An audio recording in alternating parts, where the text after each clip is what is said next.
speech on that specific part of campus.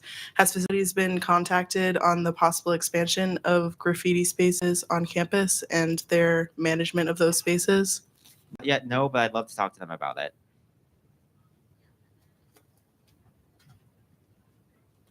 Any further questions?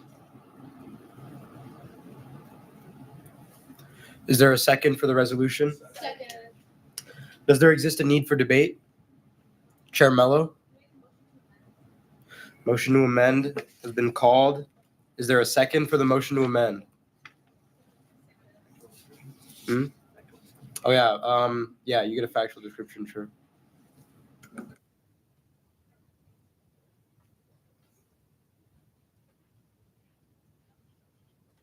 Yeah, motion to amend to replace instances in the final two whereas statements of the Student Government Association to just say the Undergraduate Student Senate or the University Undergraduate Student Senate, in accordance with the fact that this was primarily a legislative effort and not executive.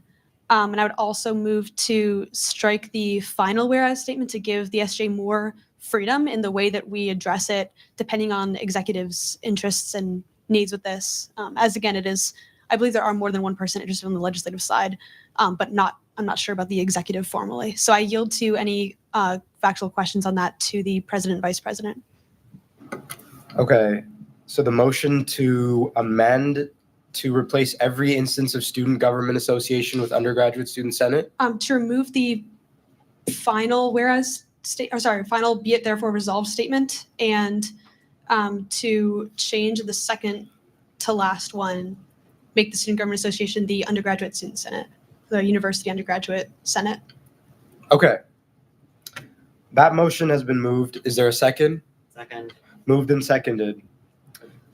Are there any questions for the sponsorship? Which would be Chair Mello. Chair Trong. Yeah, I mean, if we're going to be motioning to amend the last resolve statement regarding like appointing someone from the executive, would it just be easier if we just like asked Mike and Gianna if they would, and then we? That is why I said I would. All questions should be directed to the president and vice president. Yes, I yield to questions directed to them. If you want to rephrase that and have them answer. Sorry, yeah, what's the question? Do you guys have a preference on whether or not to keep the last resolve statement? We would prefer that it be struck because we don't have anybody specifically to appoint to this, and it just kind of seems like the less rigid that the resolution is, the more people can work on it. So I want to just quickly clarify. I don't think that like it's at least one officer in the executive and legislative, so we can have as many people as we want. Does anyone in executive who's here currently feel any interest towards this project? It's okay to say no. Is that Nevins? You're working on like 8 things already. I don't want to volunteer you. I'm down to do whatever, man. Are there any further questions about the amendment? Senator Facizo.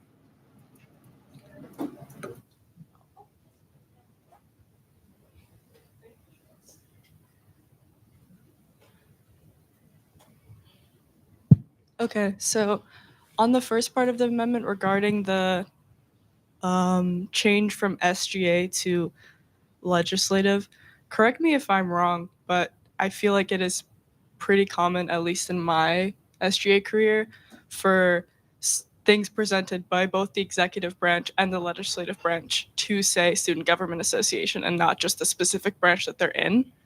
Yeah, that's procedurally. Is there a question? I'm asking what the concern is regarding that. there are no executive members supporting this motion at the bottom. There's no sponsorship from the executive branch. My memory from last year is that it was pretty common that if it was a joint effort from executive and legislative, it would say the Student Government Association. If it was just the Senate passing a resolution that was our purview and not necessarily executives, then it would just say the Senate.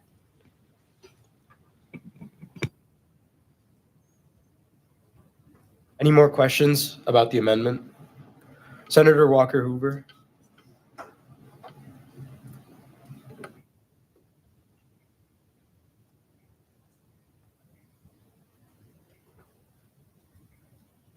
I guess this will be a point of information.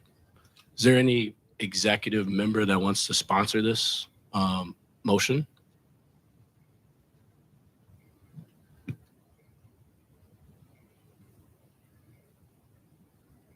I think also either way, as it currently stands, no executive member has helped in the writing process of this, is my understanding. And so I think it could still, even with sponsorship, that might not necessarily fix that issue. Any further questions?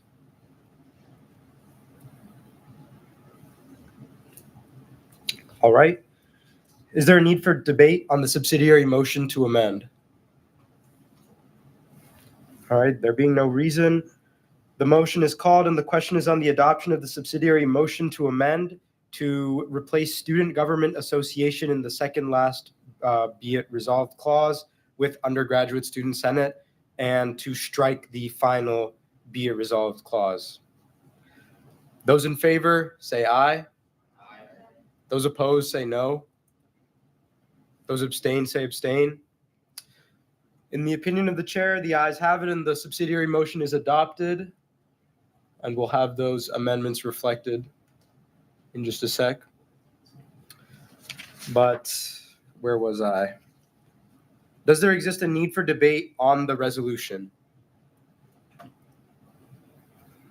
All right, with no indication of a need for debate, the motion is called and the question is on the passage of Resolution 3, a resolution regarding spaces for student art and expression on campus. Those in... He's just amending it. Yeah, sorry. I don't have it mirrored, so I just go back.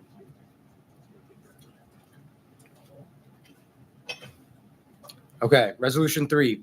Those in favor say aye. Aye. Those opposed say no. Those abstain say abstain. In the opinion of the chair, the ayes have it and the resolution is passed. Good job. All right, and there are the amendments. That concludes the Senate's unfinished business. We will now move on to the new business in a minute.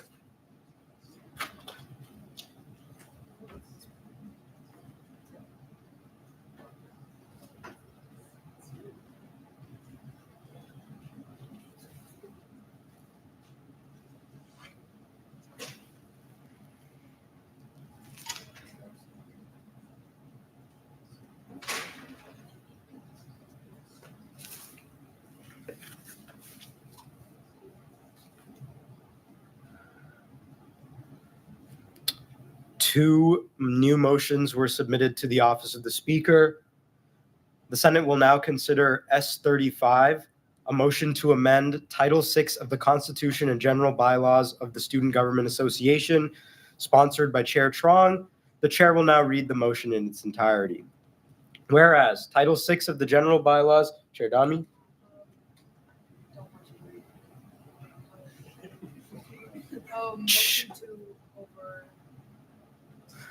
Chair Trong. I think it's motion to suspend the rules Waive the reading. to waive the reading of the motion in its entirety by the speaker. Okay, subsidiary motion has been called to waive the reading. Is there a second? All right. Any need for debate? No. The question is on the passage of the subsidiary motion or the adoption for me to not read the whole thing. Those in favor say aye. Those opposed say no. Those abstain say abstain. Okay, motion adopted. The sponsorship is now recognized for a brief factual description.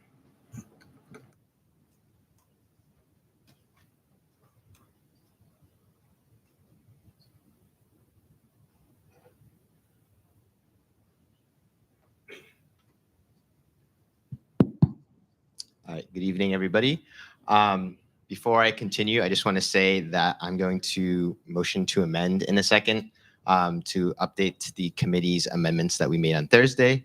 These amendments have been looked over by Eslaso this afternoon, and he's had no concerns. So, And then after that, after the amendments are made, I'll go through all of Title VI.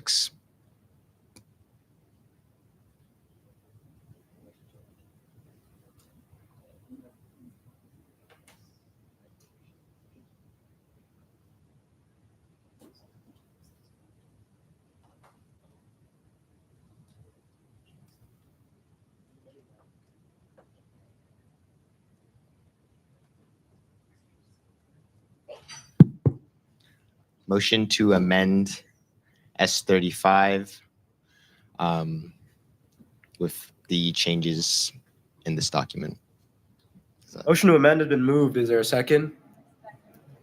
Motion to amend has been moved and seconded. Sponsor is recognized for a brief factual description. This is the most up-to-date Title VI amendments here. And so that's what I'll be presenting on after this is hopefully passed by Senate.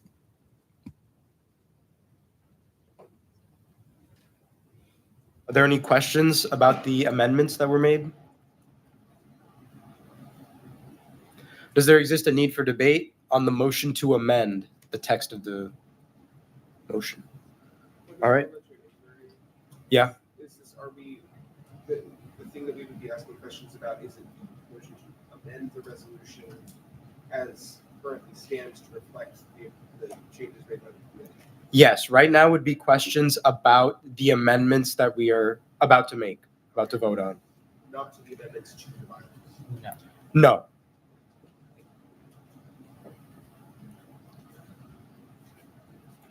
All right. Was there a need for debate? No. With no indication of a need for debate, the motion is called and the question is on the adoption of the subsidiary motion to amend to replace the motion with the committee's updated version. Those in favor, say aye. Those opposed, say no. Those abstain, say abstain. In the opinion of the chair, the ayes have it and the motion is adopted. Is that the new one? Yes. Okay, cool. Chair Trong, you may continue with your factual description.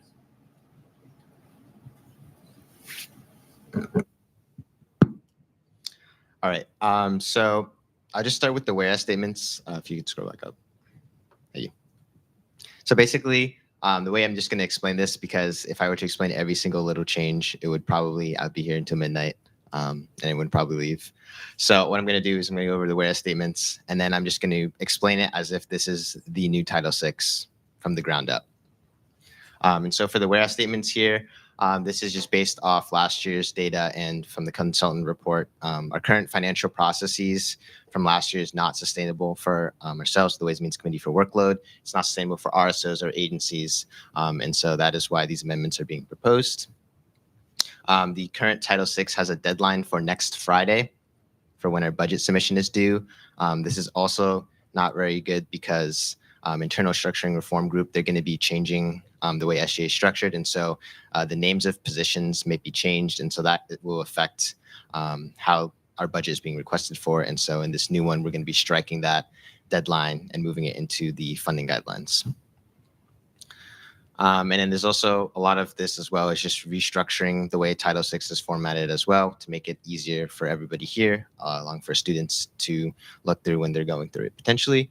Yeah, that's pretty much all of the whereas statements.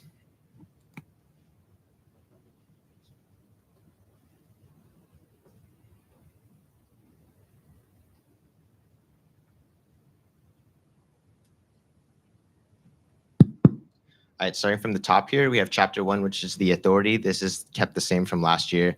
But this basically, Section 1, 2, and 3, basically just says that we have the authority under the Constitution and the trustee documents that give us the authority to allocate these funds. Section 2 is just saying we work with SEL, denoted as, or Student Engagement and Leadership, denoted as SEL, in implementation of Title VI. And then Section 3 is basically all appropriations from the SGA must be in accordance with Title VI, which is this title.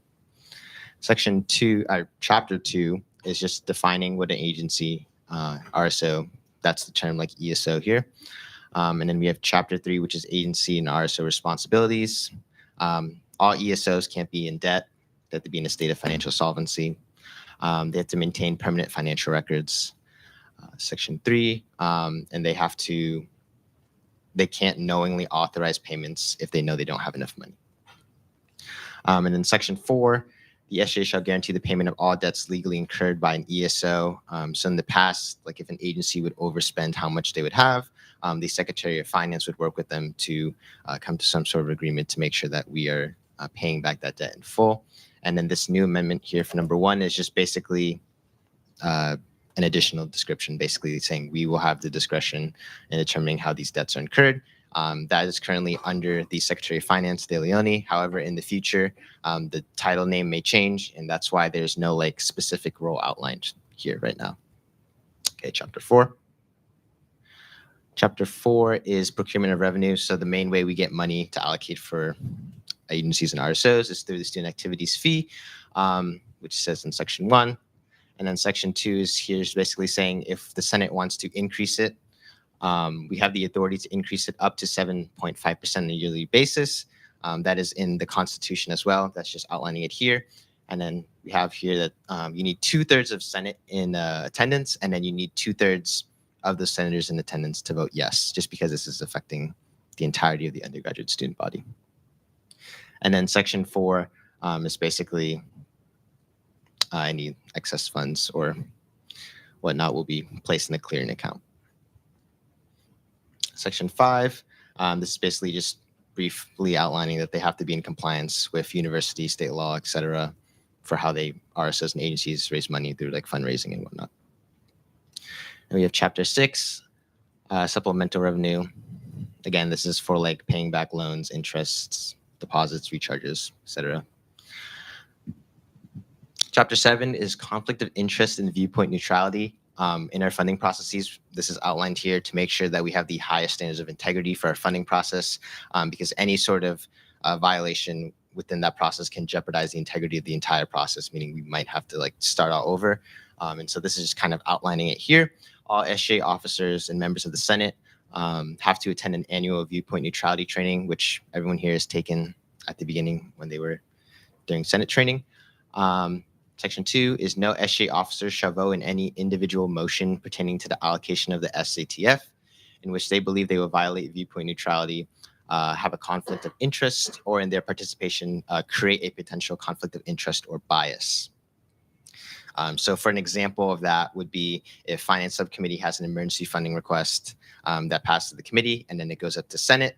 If you're, for example, in an RSO, in that RSO that's requesting emergency funding, this is basically saying that you should abstain because you are in that RSO and you could not only have a conflict of interest, but potentially create one or the appearance of one. Section 3, all Senate Ways and Means Committee members and Ways and Means Finance Subcommittee members shall disclose any direct conflict of interest when in deliberation, and that will be noted in the meeting minutes. And then section 4 is carryover from last year and amended, but no Senate Ways and Means Committee or Ways and Means Finance Subcommittee member shall take part in a vote as which they have as determined by the respective committee or subcommittee, and upon a 2/3 majority vote of the committee or subcommittee membership in attendance, a conflict of interest. And this is basically saying that if we think that someone has a conflict of interest, they'll be afforded the opportunity to I guess, say why they believe they don't, and that'll be noted in the minutes. And this is basically a safeguard in place to make sure that the committee, if they had a vendetta against a specific committee member, can't just keep voting to recuse that person from voting. Chapter 8, appropriation of revenue. So in the S1 in spring, and from the presentation from a couple weeks ago, we have like these line items that we fund. So for example, we have like our SATF long-term reserves. This is what's in there for, it's basically our rainy day fund. So when we had to settle our like deficit at the beginning of the year, which we're now starting from 0, so we do not have a deficit, that's where we pulled the funds from. And so this is, we just added criteria stating like what the extraordinary circumstances in which we can pull from that fund is to make sure the fund is being used only for crucial matters that require like immediate spending of funds.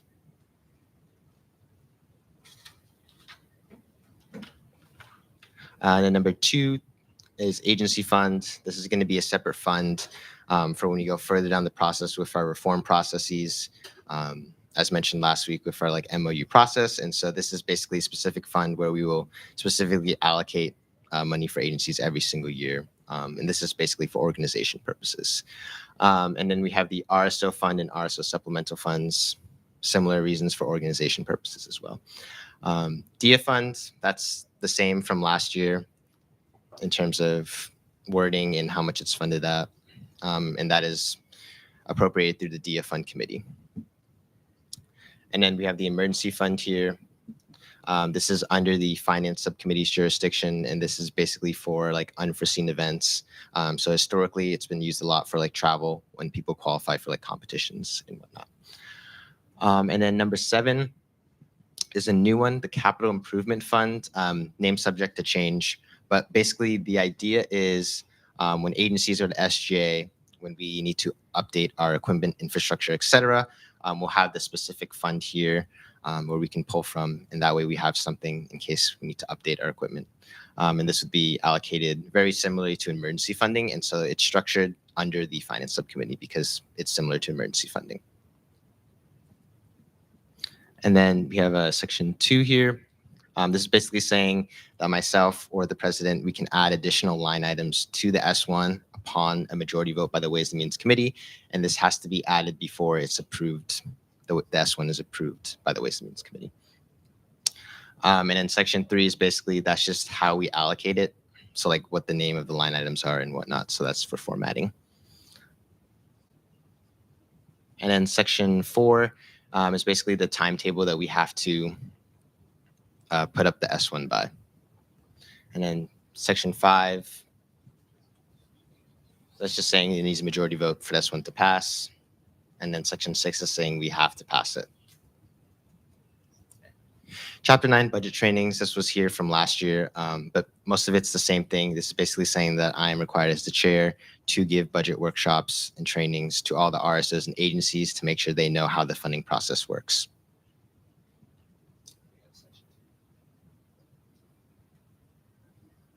Section 2 is new. This is basically just saying for transitioning materials. That way the next chair of Ways and Means has like an outline process of at least the minimum information that I'm required to carry over to make sure that they know and are able to do their job properly.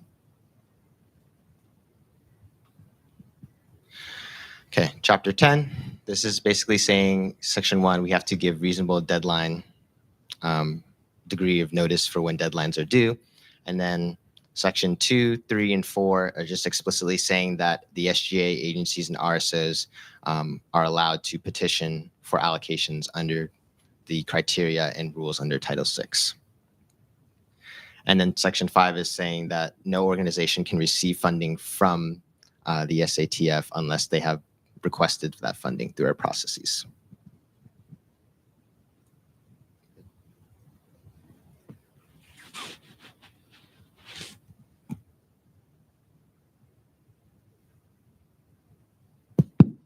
All right, chapter 11 here, this is basically the procedures for payroll for the SGA. You have to be in that position before you can begin working and being paid. You can't get paid for more than you're allocated unless the Senate approves. And then section 3 is basically just saying if you're approved during the special period, you got to get approved again. Yeah. Chapter 12 is the budget process here. Secretary of Finance will be responsible for submitting that budget. Again, when we do a name change for that role, potentially that will be updated respectively. Section 2, we can't be in debt. And then section 3 is our budget proposal will be within mandatory and supplemental spending. And so section 4 just outlining it.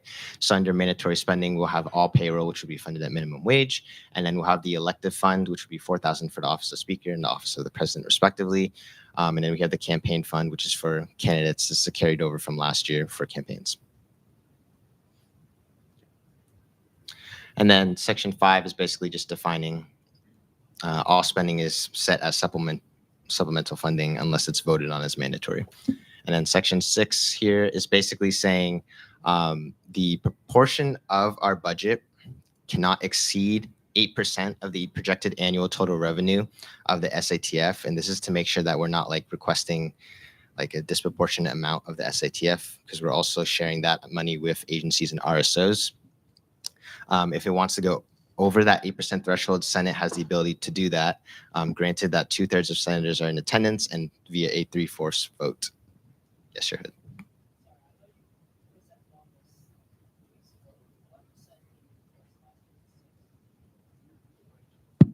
Yeah, the question was what percentage we requested last year. We requested about 6.2%. And so last year's amendments was at 6.5. So we increased it to 8%. So that way it's a relatively reasonable amount. That makes sense. Okay. If it exceeds 8% without Senate approval, it'll go down to 8%. Then we have mandatory and supplemental again. Section 7 is just the timeline. Again, we struck the deadline. This is procedurally, it'll be presented to the Senate, and then there'll be a time for amendments for mandatory supplemental. And then concluding the amendments, it'll be voted on. In the event that mandatory spending is not approved or supplemental, 1 week to resubmit it. In the event that it's not approved, it'll just be set to last year's mandatory spending, and that way that prevents the scenario of us like not funding ourselves, which would result in a shutdown. I guess you briefly touched on it, but the election fund, how does that work? Like, does each candidate get a portion of the 5,000 or 4,000? Yeah, so the campaign fund is a carryover from last year, but basically any candidate running for president, vice president ticket, and then trustee, and then senator, they're entitled to a certain amount. I believe it's in the elections title, but Point of clarification, this is given out to any candidate who's approved to be on the ballot. It's $250 for president, vice presidential tickets, and $25 for both the spring and fall elections. It usually goes unused or at least underused, but it's been at $5,000 for at least a couple of years now. Yeah, and this one's only used for if you're getting materials from student businesses. So if you go down to like the Student Union Craft Center, they will send in like a bill to the SGA to have it refunded there. You can't use it. We don't just give you guys cash. It is essentially what it is. Could I motion to amend to lower the amount? Motion to amend is in order after the factual description, I believe, but I don't know. We'll wait till after the factual description.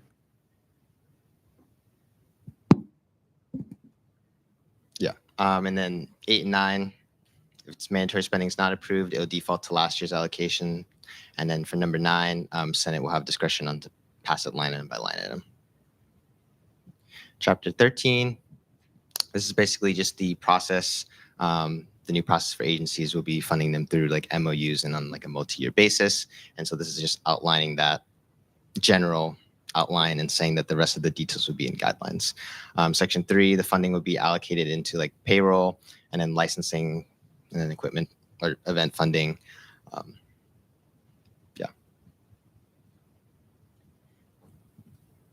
And this is basically saying that once we have the MOU, we'll be funding it for whatever time frame is within that. And let's see. Section 5 is if they're requesting funding from like their payroll and they're reallocating that to event funding, they're allowed to do that as long as they're in compliance with the agency funding guidelines and they have it documented. And then Section 6 is they'll be able to pull from the capital improvement fund for emergencies or repairs, etc. And then Section 7, any unused money goes back into the SATF at the end of the year. RSOs is just these 2 sections. They have to be compliant with the funding guidelines, and that will detail deadlines, requirements, etc.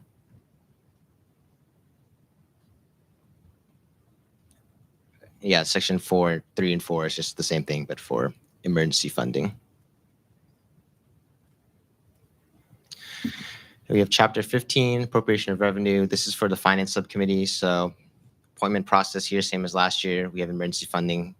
And then Section 3 is the capital improvement funding. And then, yeah, RSOs can request from emergency funding. And then agencies and SGA can request from capital improvement fund. And then Section 6 is the same. Section 7, same. And then Section 8 is the requirements for emergency funding, and then Section 9 is for capital improvement funds. And the Section 10 is basically outlining the appeals process. Section 11, subcommittee has the ability to determine the process for that. And then we have 1 and 2, which is just informing them of their rights to appeal the denial of funding and as well as view the minutes because they use the minutes to appeal. Section 12 is the same. If it's over 5,000, it goes to Senate. It has to be more than $1,000 if it's 5% of what's allocated for emergency funding. And then Section 14 is just how it goes up to Senate. Section 15, again, this is for appeals as well. And then Section 16 is the startup fund, which is be running for this year. Chapter 16, this is DIA is basically the same thing. I think we changed like capitalization, and other than that, everything is the same in terms of DIA.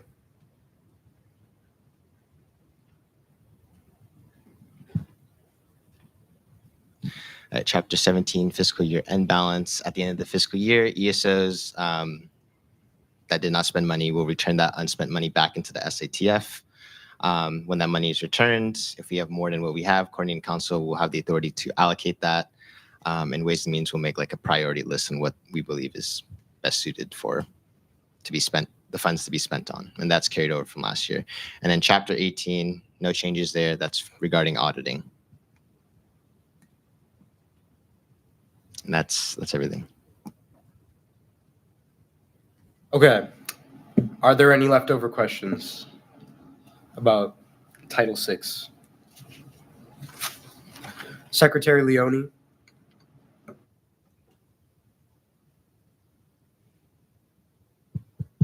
Yeah, in chapter 12, section 6, would you be open to amending the section that says you need 3/4 of Senate to raise it from 8% with 2/3 of attendance to just 2/3 of Senate, because that's in practice with everything else for like financial motions, like raising the SATF, for example?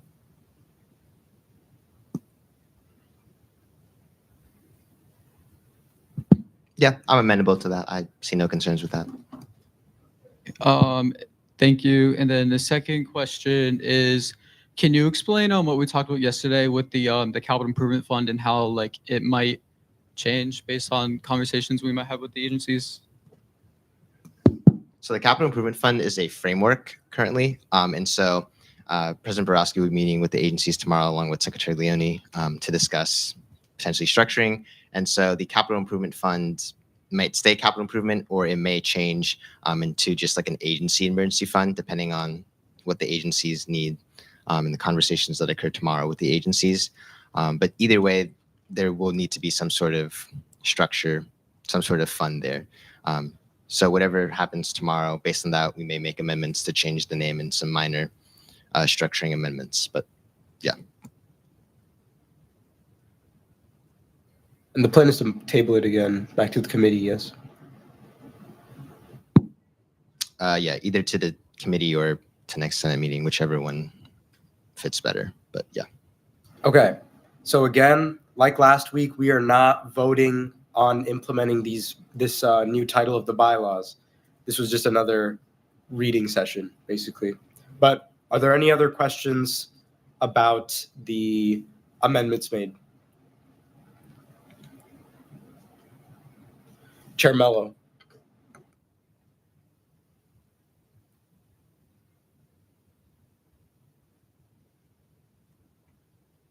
Yeah, I was actually curious a little bit about what Charles was pointing out about the outreach and elective like campaign fund, election campaign fund. So those are two separate funds you combined into one and then made the new elective one separate, right?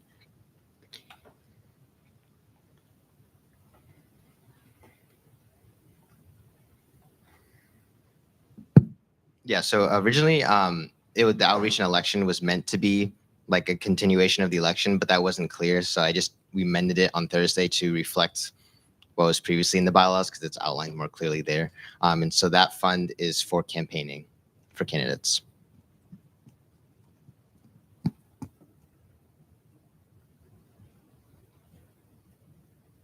Any further questions? Senator Walker Hoover. This is more of a point of clarification. Because I'm seeing two different funds. So the campaign fund is just for the campaigns. I get that.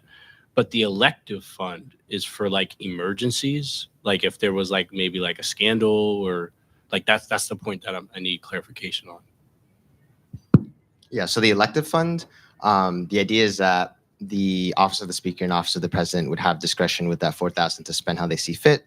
So that can be used, for example, if a new administration comes in and we previously haven't budgeted for something and they want to like start an initiative, or maybe for like additional pay or projects, or something unforeseen occurs, then they'll have that as well. And so it's really there at their discretion, as long as it's in compliance with the funding guidelines, to give that discretion, because things do come up that we can't really budget for 1 year in advance. Chair Hood.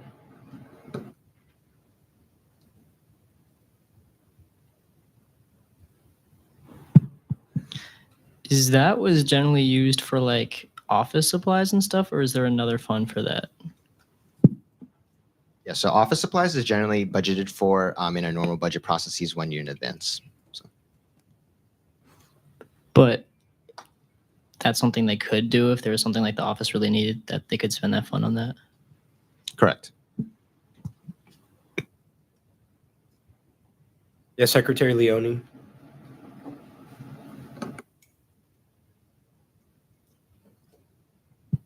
Yeah, just a point of clarification. The elective, like anything that was like office supplies would be part of like the discretionary fund, and this is basically this is basically replaced in the discretionary fund. It's now become just the elective fund, where 4,000 to the speaker, 4,000 to the president, whereas the normal discretionary fund would be 5,000 president, 5,000 speaker, 5,000 to Senate. And I say Senate loosely because it's a little complicated, but yeah. Does that clarify things? Precisely.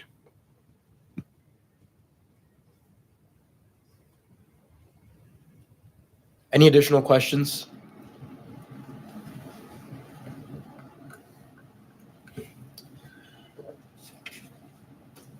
All right. Is there a second for the main motion? Second.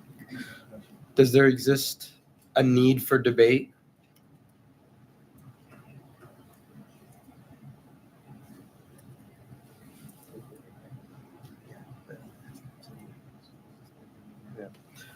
Does there exist a need for debate? Secretary Leone. Just for clarification, what would be debated potentially? Well, this would be the moment to propose a motion to amend. It would also be the time to propose a motion to table.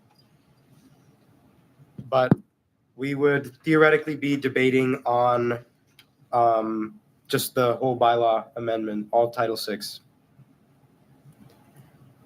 Yeah, Chair Trong. Can I motion to amend? Motion to amend. What's the amendment? First, striking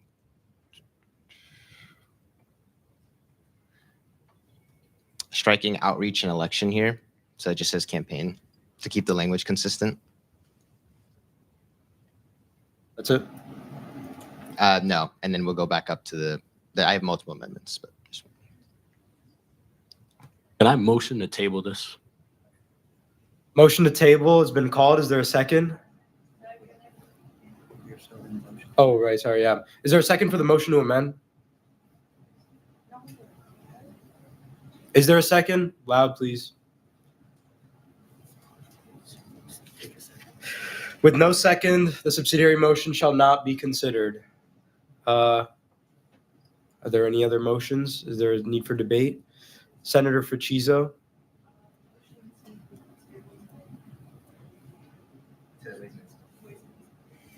Motion to table S35 to the Ways and Means Committee has been called. Is there a second? Second. Motion has been called and seconded. Factual description.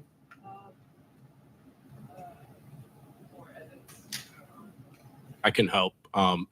Motion to table to next week, just to clarify language and consult with the Ways and Means Committee. Well, we're considering a motion to table it to the committee right now. Right. But that the factual Oh. description is like, so the committee can work on it, other senators can have input, and so next week it can come back, with codified language to pass. So in the table to the committee or to the next Senate meeting? to the committee. To the committee. Okay. Are there any questions about the motion to table? Does there exist a need for debate on the subsidiary motion? All right, with no indication of a need for debate, the motion is called and the question is on the adoption of the subsidiary motion to table S35 to the Ways and Means Committee. Those in favor say aye. Those opposed say no. Those abstain say abstain.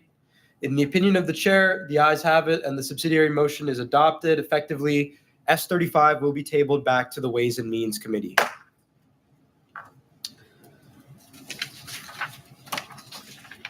Moving on, the Senate will now consider S36, a motion to amend Title II, Chapter 31 of the Constitution and General Bylaws of the Student Government Association, sponsored by Chair Dami. The chair will now read the motion in its entirety.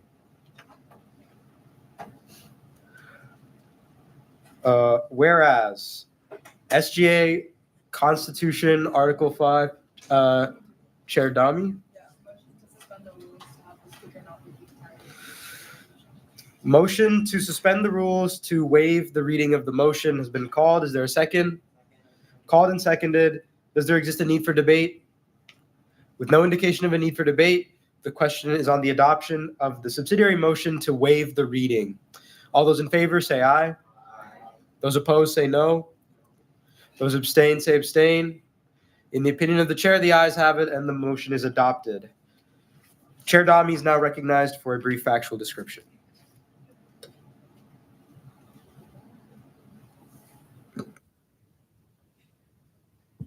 I'm back. Basically, this is Title II is giving the authority to Ways and Means to allocate funds for the updated Title VI. And so these will probably be tabled again and passed next week.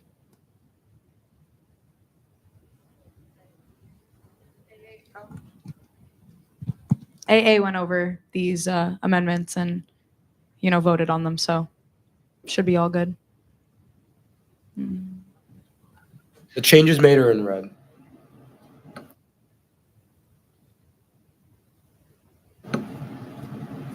Does the sponsorship yield for questions? Are there any questions for the sponsorship?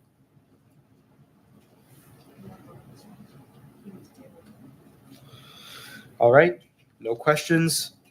Is there a second for the main motion? Does there exist a need for debate? Chair Trong, motion to table to Back to the Administrative Affairs Committee for amendments. motion to table S36 back to the Administrative Affairs Committee has been called. Is there a second? Is there a second? Motion has been called and seconded. The sponsorship is recognized for a brief factual description. Already gave it. Are there any questions about the motion to table? There's the question. Additional amendments are needed for Title II based on the meeting that happens tomorrow with President Borowski and agencies, as well as with Title VI. Any further questions for the sponsorship? Does there exist a need for debate on the subsidiary motion to table? All right, with no indication of a need for debate, the question is on the adoption of the subsidiary motion to table S36 back to the Administrative Affairs Committee. Those in favor say aye. Those opposed say no. Those abstain say abstain. In the opinion of the chair, the ayes have it and the subsidiary motion is adopted.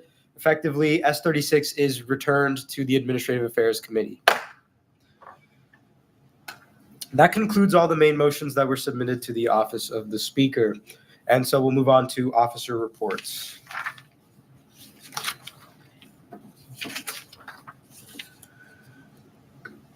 University Student Trustee Marino is recognized.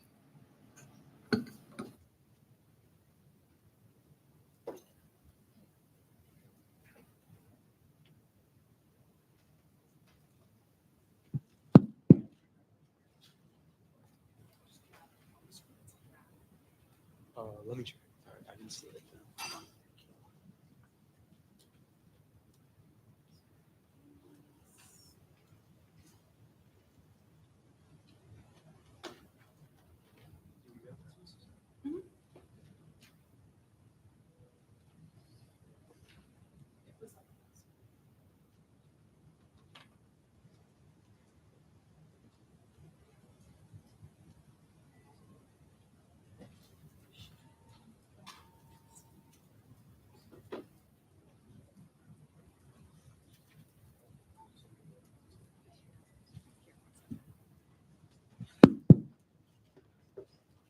Sorry, a little technical difficulties. In the meantime, President Borowski is recognized.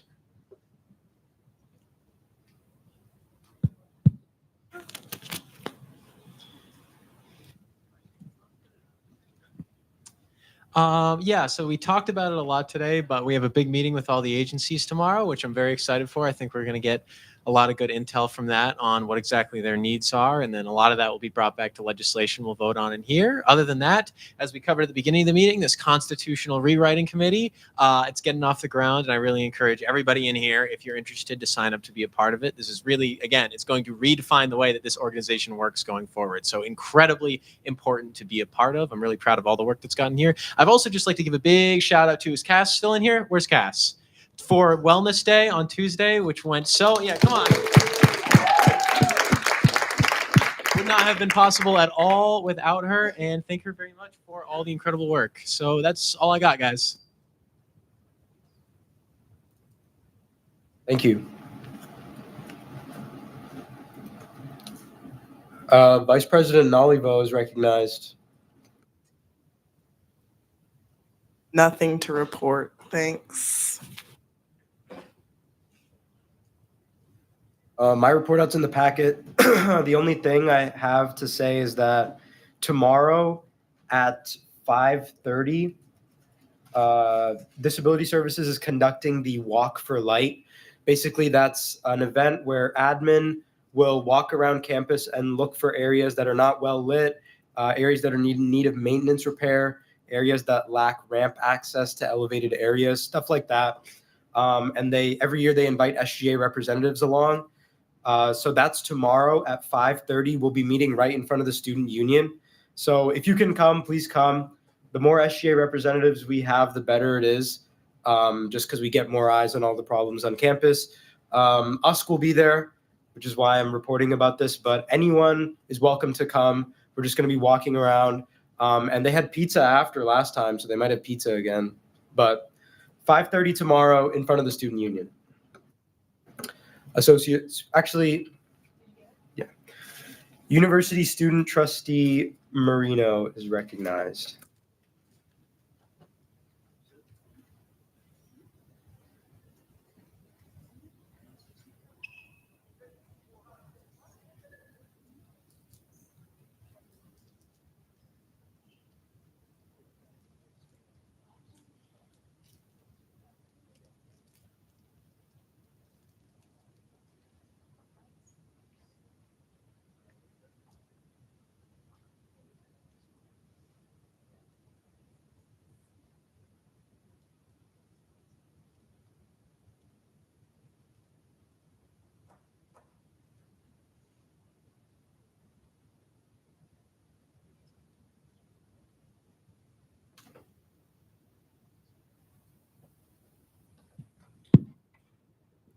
Hi, good evening, everyone. Sorry for the technical difficulties. Email went to spam, so sorted that out.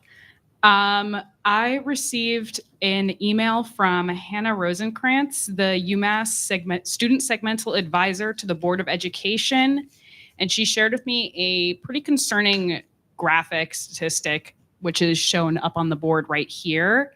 The data comes from the Board of Trustees depicting a concerning equity enrollment metric. There are significant gaps between the 2033 enrollment targets and current Black and Hispanic/Latino student outcomes. Hannah is hoping to hear feedback from our Black and Hispanic/Latino communities as to why this may be happening, so please reach out to your peers. Her email is right up there, so if you want to take a screenshot of that, if you have any input for her, she would greatly appreciate it. So thank you guys. Have a good night. Thank you. So, a question? Senator Facizo? Can you just zoom in a little bit? I have really bad eyes.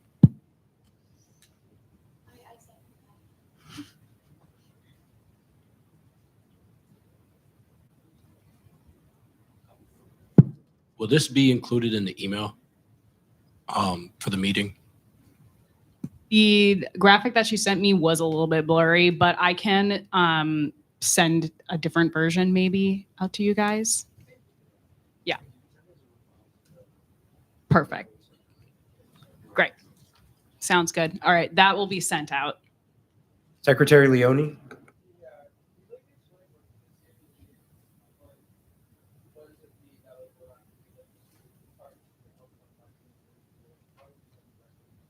So the numbers that are up on the board are discussing basically the students who are dropping out of college after their first year.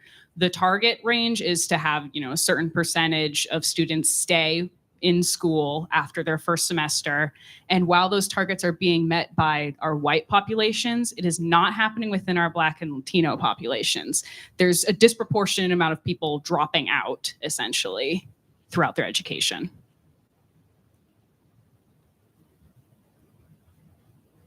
Secretary Nevins? What the heck?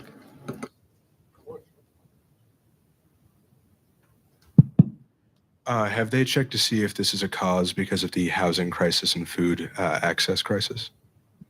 I would imagine, but Hannah didn't send me information on that. If anything, I think that'd be a great point to bring up to her because she's wondering why these metrics are happening. She's seen the data, but now she's actually looking into what could be impacting it. So that'd be a great thing to send to her. Senator Lamore? Hi, is this mic not on? I don't think so. Okay. I don't really know much about how mics work, but I'm a little bit interested. Do we have a breakdown by gender and race? Because I'm speaking from personal experience. My older sister, she just turned 37 actually. She is from a Latina family, and there were a significant difference. Well, I'm wondering if there's a gender difference because, and I remember I talked about this with my ex-boyfriend, there is a huge gender difference in the type of labor men and women respectively are often expected to go into after high school, with men often being kind of told they have to go into manual labor jobs, and women seem to stay at home, or a lot of them go into higher ed. I don't know. I just am really interested. Can we get a gendered breakdown? I can absolutely ask Hannah for that to see if she has data on that. Thank you. Senator Kennedy?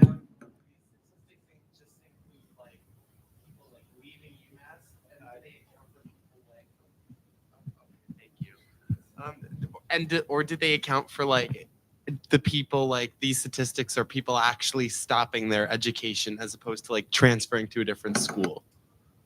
I'm not entirely sure, but I would imagine these graphics are at the very least leaving UMass. Okay. So, because I think that's also an important distinction to make. Chair Hood? And just to clarify, this is just first year. This isn't like finishing college. It's literally just dropping out first year. some of them, I can't see. I can't see this either, if I'm being completely honest. But it does mention on the bottom persistence after second fall. So it's not just the first year, but also the second year and then outwards. Senator Facizo.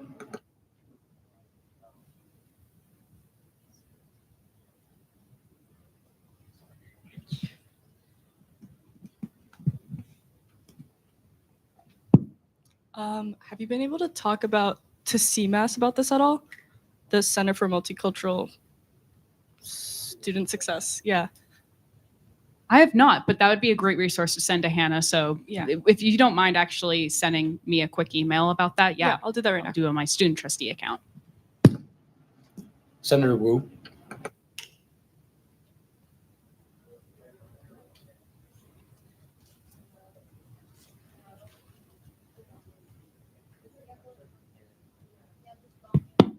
Hello. I don't know what point this is. I guess point of clarification. I I think it has a lot to do with cost. A lot of I think Black and Latino families earn less than white families, and when students are not supported either through university housing, like tuition costs are also a huge part of it. Even if we have free tuition, there's also the issues of affording textbooks or affording housing. Also, there might just also what percentage of the population that is leaving or students are first generation. I know a lot of first generation students are not supported here, and the transition from high school to college can be quite rough. Yeah, there wasn't any specific information on whether they were first generation or not. But this is another thing that I think I will ask Hannah about. And of course, if you're interested in going more in depth, I highly recommend emailing her because she's very responsive. She wants to hear your feedback, and these are some great points that you're all making. Secretary Nevins. This is just a point of clarification for Senator Wu.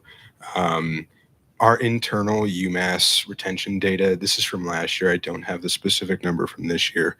Overall retention, I believe, is about 91%. And for students that had the highest financial need rating from FAFSA, their retention rate was about 78%. So there's a stark difference between the two. And currently, in the Academic Affairs SAB, the provost and the vice provost are working diligently with the Dean of Students Office and with us in tandem on basic needs to try and improve that. We'd love your help if any of you want to work on that. Yeah. Senator Walker Hoover. I guess, I'm going to email Hannah as well, but I think a point of clarification is, the overturnment of affirmative action and that's impact on, these rates and these numbers.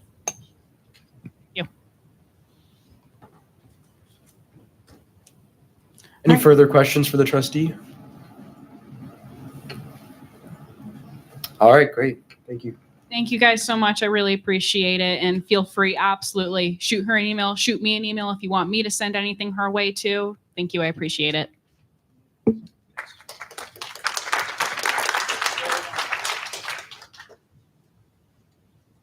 Associate Speaker Germain is recognized. Everything's in my report out. Is the Chief Justice present? Is the Residents Hall Association president present? Are there any RSO Council presidents present? Are any agency representatives present? Very well. Any cabinet secretary seeking to make a verbal report out for urgent matters may be recognized. Secretary Nevins.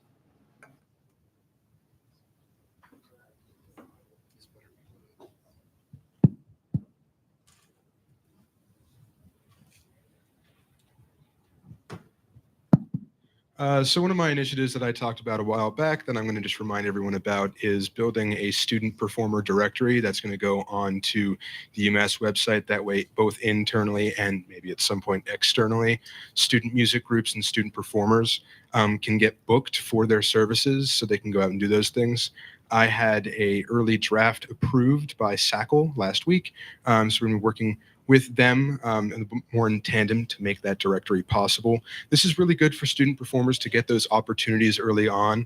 Right now, it's university guideline that when they have an event, they have students there, they go through, they exhaust all of the options, then they move to faculty, and then they hire people outside of the organization. Right now, they have to go through by word of mouth to find these organizations. The hope is that by building this directory, they'll be able to exhaust the student option a lot more efficiently and have more opportunity to speak to different groups that can be available at different times. And then they can move on to faculty and so on and so forth. If you would like to work on that, it's going to be super fun and I think it can be really tangible for our students. Please email me, text me, find me. I'm around. Are there any questions for the secretary? Senator Siegel. Yeah, would this be limited to like ESOs and like UMass ensembles, or would this also include like the sort of like student like band like stuff that's not? Yeah. So the as long as you have a UMass Spire ID, you're a student. You have access to the service because you're a student here.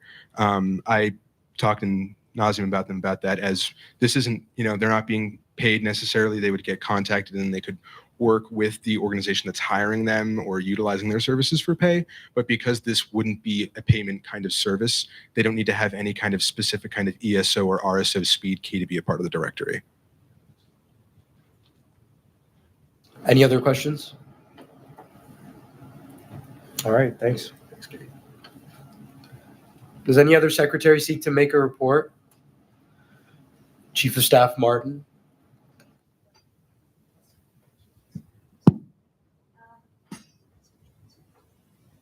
Okay. I don't really need to go up to the front. I don't have too much. I didn't get my report out in, but the only thing I'm going to say to look out for is an initiative tracker.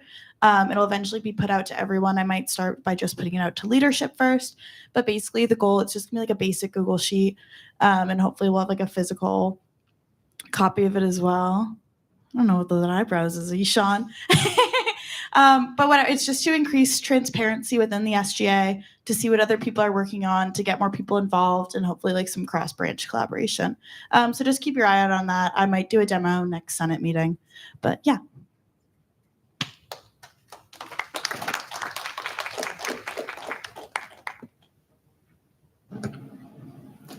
Thank you.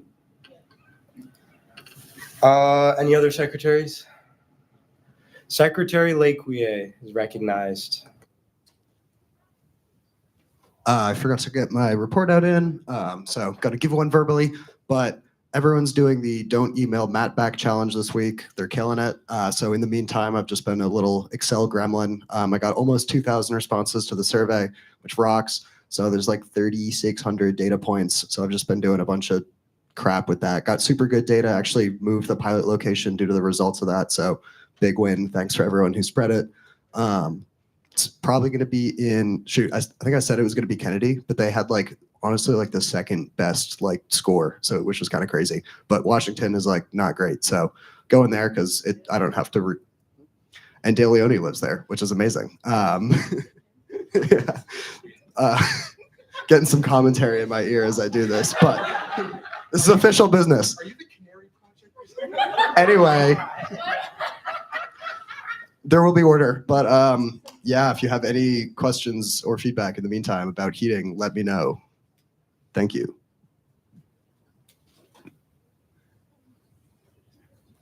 Thank you.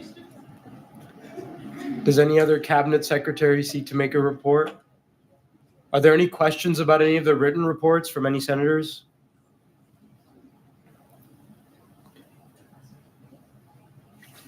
Chair Mello? You want to make a report? Yeah, you have a section for reports. We haven't gotten to. Yeah, we haven't got to your section yet. That's all right. Okay. I forgive you. Any faculty senate representative present may be recognized. Any ESO event representatives may be recognized.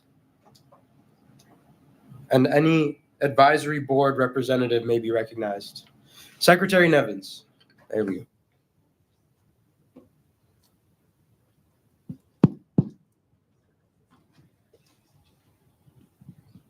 All right, forgive me for coming back up. I wasn't here last week to talk about this. I went to the Campus Planning and Resource Committee. They talked about quite a few things. Kind of boring, but very important nonetheless. So I'll be quick on the first one, more so on the second one. They're completely changing their entire human resource system across the campus. They're essentially, right now it's kind of fractured, and they're making it more centralized within the administration of the chancellor. They're right now just working a lot with the unions and their bargaining units to make sure that nothing is being muddled with. Essentially what it looks like is they're going to have the central administration, human resources department, and then instead of that working with the different academic departments, they're then going to have academic human resources units inside each of the colleges. That way they can better serve the different kind of aspects of people working here at the university, because you have people that are in facilities, people that are deans, people that are assistant professors, and then you get people in admin. Frankly, having one human resource department for that doesn't make sense because they need to tend to different needs. The other part, which we've talked a little bit more about, is their campus or the new course scheduling policy that's going to be pushing courses earlier in the day. We talked a lot about that. And by a lot, I mean it was about 15 minutes because we talked a lot about the HR stuff. But essentially, they are trying to move classes outside of some of the less desirable class locations, because with incoming Bright Act money coming in the future, they're going to be doing lots of updating to these buildings. That's just a sneak peek to what's going to be happening in the future. But a part of this also is that they're trying to make it easier for you to schedule your classes. A lot of classes currently are in between, I think it's 10 o'clock and 2 o'clock, something around that region that they showed us. And it's causing a lot of people to not be able to take the classes that they necessarily want. Essentially, the only change is that right now, I think it's before 10 a.m. It's about 8% of classes. They're trying to bring it up to 15. I had some consultation concerns. So we talked a lot about making sure that we were consulting the disabilities office, making sure that student accommodations were accounted for, also working with the PVTA, making sure that our off-campus students were having enough opportunities to get buses that they need to get on the campus on time. If there are any questions, I can answer them. Yeah, Chair Hood. I was just wondering about the buildings that you mentioned. If there's specifics, I'm interested. Not anything specific into what buildings are getting updated or changed. That is something that is definitely coming in the future that plays a part of it. They're essentially just trying to use the nice class spaces because those are the ones that they market. And they don't want to have students in, I don't know, the Draper Hall classroom, for example. Does that answer your question? Chair Mello.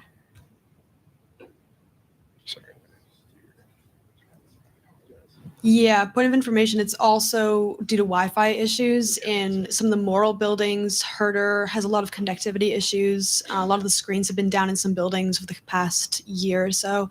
And so there's just a lot of issues. And also there's rooms that are marketed to supposedly have fire codes for certain numbers of students, but in practicality, you really can't fit like adequate desks or seating in them for the amount of people that are being scheduled in the class. So there's just a lot of issues in general with that. I've also been in multi-hour meetings about this in the past month. So if you have any other questions, also happy to talk to anyone after this. Senator Walker Hoover. But quick question, and it's kind of along the lines of Chair Hood's question. Will there be a way for students to have feedback or say in which buildings need to be renovated? Because, we take the classes, we're in these buildings. Shout out to Bartlett. Buildings that need to be renovated, right? So would we have a say in that? Yeah, I absolutely 100% agree with you. The next meeting that we're having is, at least in campus planning and resources, that is something that I can bring up in a part of our agenda. And I absolutely would, if you want to talk afterwards, we can game plan what that would look like. If anyone else would want to help us out with that, that's certainly something that we can make happen. I think being able to decide what's going on around campus is something that we should have a say in. I do believe that there is a faculty committee that has something to do with campus buildings, but I'm not quite too sure. Cass. Yeah, point of information, the Provost's office is also seeking feedback. It was in my written report last week. Please read those, guys, if you don't.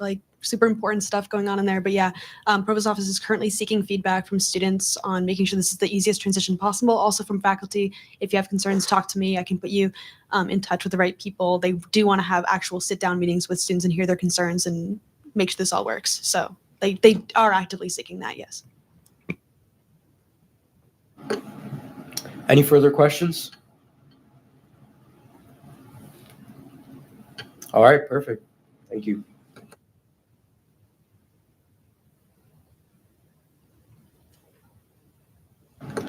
Are there any? Hey, you guys can clap, sure. You're welcome. Are there any additional advisory board representatives who seek recognition? All right, then we'll move on to Senate committee reports. Does any committee chair wish to be recognized for a report? Chair Mello.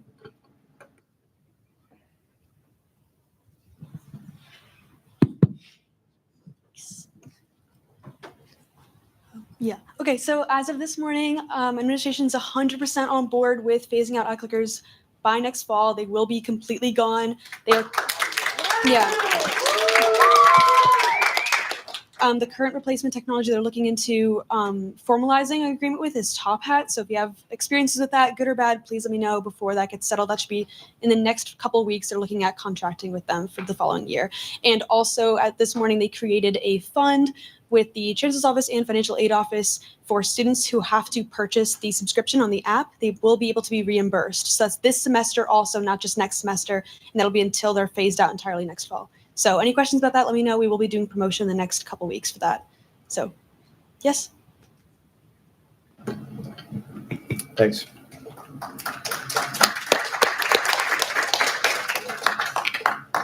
Chair Trong, you're recognized. Do I have to get up or can briefly, if you guys have any amendments, thoughts, comments, whatever for Title VI, please let me know ASAP, reach out, email, let me know after Senate, want to get involved. Because next Friday is the deadline. So we kind of need to get this, and I would prefer not to have to amend in Senate next Wednesday. Thank you. Yes, I'll echo that. If you have amendments to anything related to finance bylaws, please contact Chair Trong immediately. Chair Dami is recognized. Just my report out's in, but I just want to give a quick shout out. I hired my vice chair, Lauren. Yay! And I hired my rules and ethics chair, Sharon. I don't know if she's here. But yay! Please keep reaching out to me if you want to be a part of rules and ethics. I have somewhat of a lineup right now. Still need like 2 or 3 more.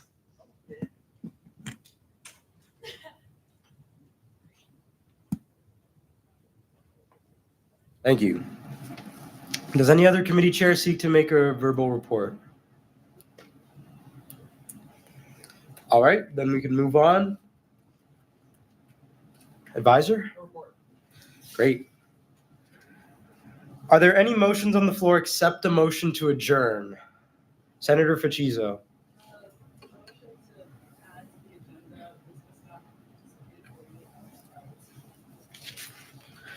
Motion to suspend the rules to add business not anticipated 48 hours prior to the agenda has been moved.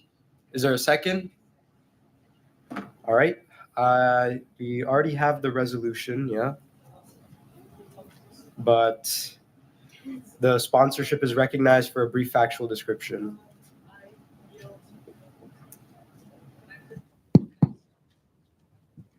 I yield all questions and sponsorship presentation to President Borowski. All right, guys, I know it's late, so I'll keep this short and simple.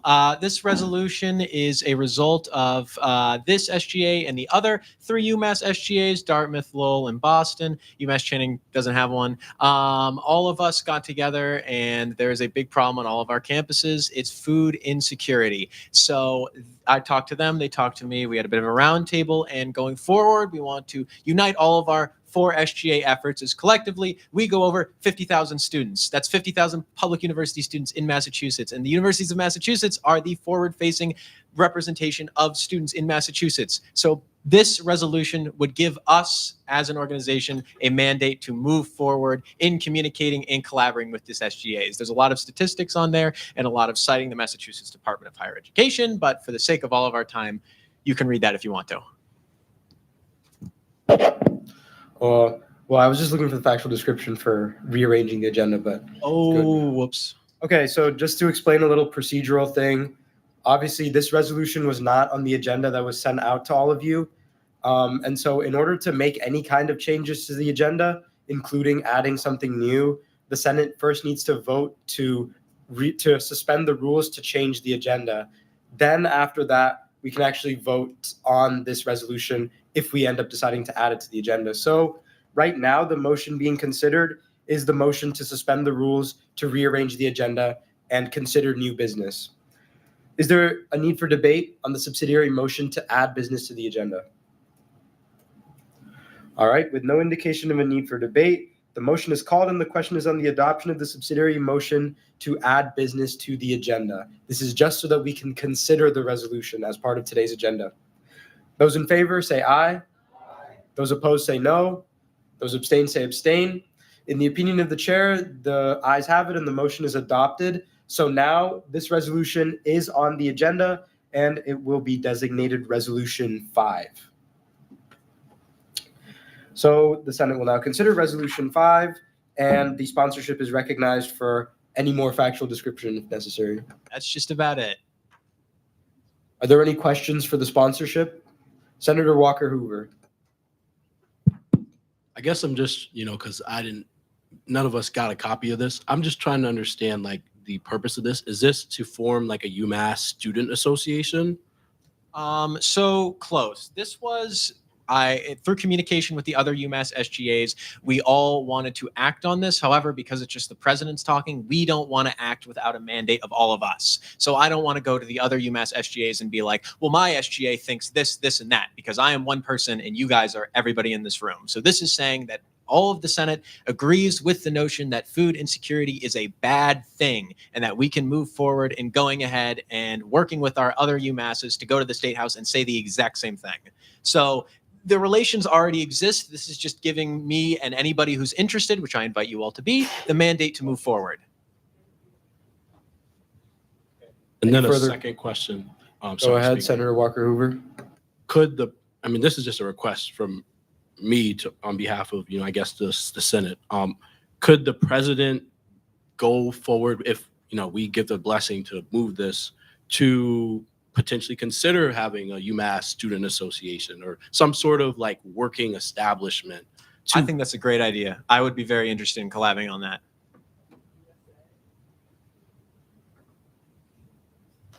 Any further questions? Chair Trong? Point of personal privilege. Can we zoom in on the? Thank you.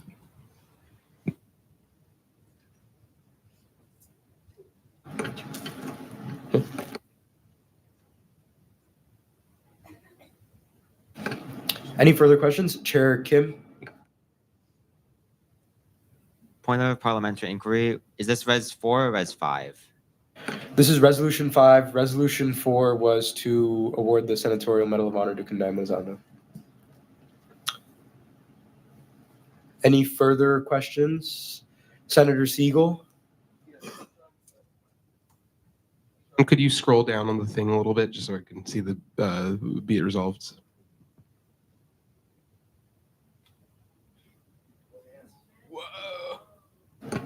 Chair Hood?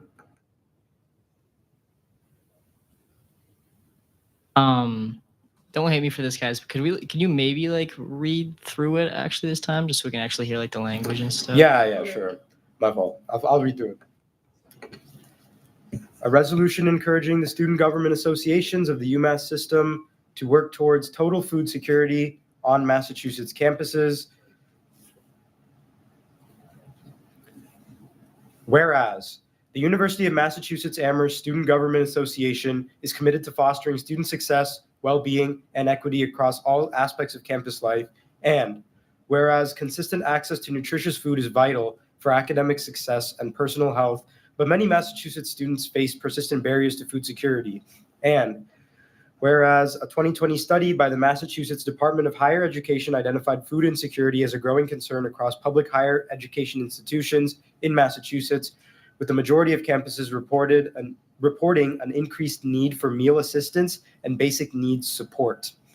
Whereas, according to the fall 2024 National College Health Assessment, 32% of undergraduate students at the University of Massachusetts Amherst experienced low or very low food security, including 20% with low food security and 12% with very low food security. And whereas the same assessment found that 42% of graduate students at UMass Amherst experienced low or very low food security, including 25% with low food security and 17% with very low food security, demonstrating a disproportionately higher rate among graduate students. Whereas NCHA data showed that more than 1 in 3 UMass students reported being unable to afford balanced meals, cutting meal sizes, or skipping meals in the last 30 days due to financial constraints. And whereas when compared to earlier data from the spring of 2021 Student Life Wellbeing Survey, food insecurity at UMass Amherst has increased significantly, rising from 12% of undergraduates reporting low or very low food security in 2021 to 32% in 2024, representing a nearly threefold increase in just 3 years. And whereas graduate student food insecurity has also risen sharply over the same period, increasing from 13% in 2021 to 42% in 2024, indicating a more than tripling of reported low and very low food security among graduate students. And whereas the Commonwealth of Massachusetts has introduced and supported the Hunger-Free Campus Initiative, a statewide effort that aims to provide grants and resources to higher education institutions to address food insecurity through sustainable long-term solutions. And whereas the Student Government Association of the University of Massachusetts Amherst has consistently worked towards addressing this critical issue and made it a consistent priority to eradicate food insecurity on this campus. And whereas the Student Government Association of the University of Massachusetts Amherst recognizes that addressing food insecurity requires collaborative action among campus leaders, students, and policymakers. And whereas the student governments of the University of Massachusetts system share a mutual responsibility and mandate to advocate for student well-being and equitable access to education, be it therefore resolved that the Student Government Association of the University of Massachusetts Amherst affirms its support for state and institutional efforts to eliminate food insecurity among college students, and be it further resolved that the SGA endorses the goals of the Hunger-Free Campus Initiative and any related programs that seek to expand food access, promote student well-being, and eliminate food insecurity from college campuses. And be it further resolved that the SGA encourages collaboration with other University of Massachusetts student government associations, state officials, and higher education stakeholders to pursue sustainable solutions to student food insecurity. And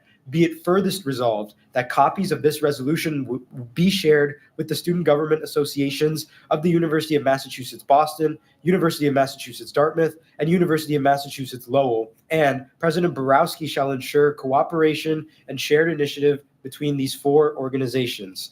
Sponsored by President Borowski, Senator Facizo, Secretary Nevins, Chair Onyeka, and Chair Kim. And if you'd like to be added as a co-sponsor to this resolution, please come up to the podium after we conclude. Any further questions for the sponsorship? Chair Kim?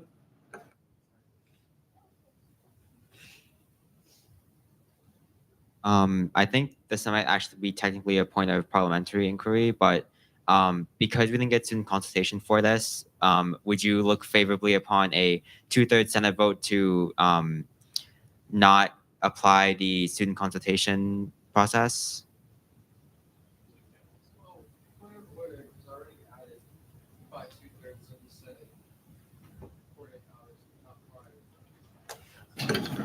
Yeah, that's correct. The motion to add passes by a 2/3 majority.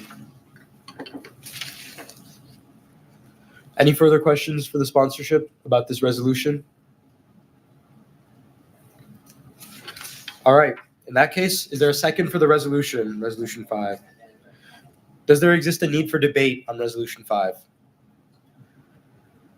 With no indication of a need for debate, the resolution is called and the question is on the passage of Res 5, a resolution encouraging the student government associations of the UMass system to work towards total food security on Massachusetts campuses.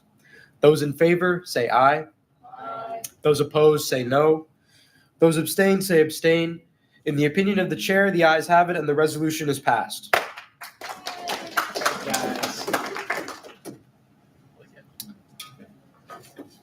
Are there any other motions on the floor except a motion to adjourn? All right. There being none, the Associate Speaker will record the ending roll call. Senator Ashrafi. Senator Ashrafi, present. Senator Baker. Senator Baker, absent. Senator Belair. Senator Belair, present. Senator Chamo. Senator Chamo, absent. Senator DeHaze. Senator DeHaze, present. Senator DeRiggi. Senator DeRiggi, present. Chair Dame. Excuse. Senator Faciso. Faciso, present. Senator Haycock. Haycock, absent. If you could just keep quiet so I can hear when people are saying here, that'd be appreciated. Thank you. Senator Hirandani.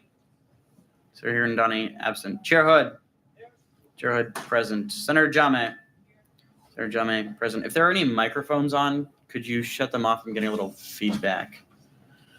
Senator Kennedy. Senator Kennedy, present. Chair Kim. Chair Kim, present. Senator Cohison. Senator Cohison, present. Senator Lamore. Senator Moore, present. Senator Malari. Malari, present. Senator Monda. Monda, absent. Senator Manikanadon. Absent. Senator Mari. Mari, absent. Senator Meesum. Senator Meesum, absent. Chair Mello. Chair Mello, present. Senator Morales-Aquino. Senator Morales-Aquino, absent. Senator Nalibo. Nalibo, present. Senator Ng. Senator Ng, present. Chair Onyeka. Chair Onyeka, absent. Senator Disha Patel. Senator Disha Patel, present. Senator Rahi Patel. Senator Rahi Patel, present. Senator Rhea Patel. Senator Rhea Patel, present. Senator Reeb. Senator Reeb, present. Senator Saini. Senator Saini, absent. Senator Schuette. Senator Schuette, present. Senator Siegel. Siegel, excuse. Senator Sun. Senator Sun, present. Senator Seversky. Senator Seversky, present.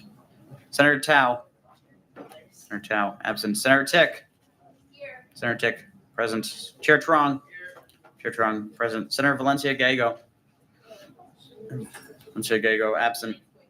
Senator Verma. Verma, present. Senator Walker Hoover. Walker Hoover, present. Senator Wu. Senator Wu, present. Senator Golu.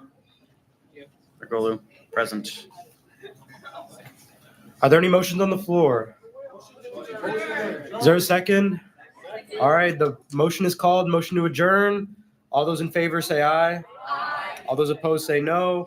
All those abstain say abstain. In the opinion of the chair, the ayes have it, and the Senate stands adjourned until our next regularly scheduled meeting next week. Thank you guys all for coming again. If you are interested in the Committee on Constitutional Affairs and Reform, please come up to the podium. If you want your name added onto the resolution we voted on today at the end, come up to the podium. I think those are just the two things. Thank you guys. Have a good night.